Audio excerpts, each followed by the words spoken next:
дар ҷаласаи кори раиси вилояти хатлон давлатали саид оид ба иҷрои дастури супоришҳои пешвои миллат президенти ҷумҳурии тоҷикистон муҳтарам эмомалӣ раҳмон вусъат бахшидани корҳои ободониву созандагӣ бахшида ба истиқболи ҷашни 35-солагии истиқлолияти давлати ҷумҳурии тоҷикистон.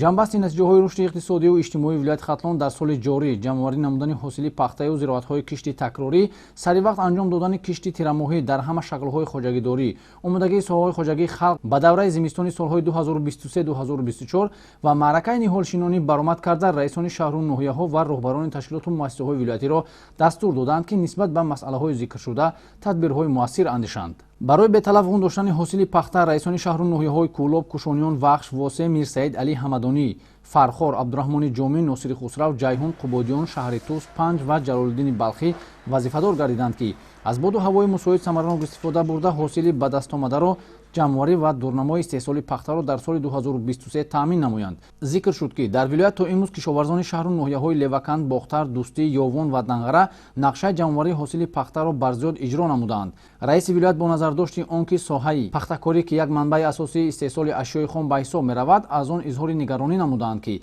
дар дигар шаҳру ноҳияҳои пахтакор низ бояд масъулин нисбат ба пешрафти соҳа, ҳавасмандии аҳли заҳмат ва баланд бардоштани нишондоди истеҳсолӣ диққати ҷиддӣ зоҳир намоянд. дар идомаи ҷаласа таъкид шуд, ки дар ҳар як шаҳру ноҳия ба ободонӣ, тозагии маҳал ва дар мавсими нави ниҳолшинонӣ ба корҳои кабудизоркунӣ симои шаҳраку деҳот ободу зебо карда шавад.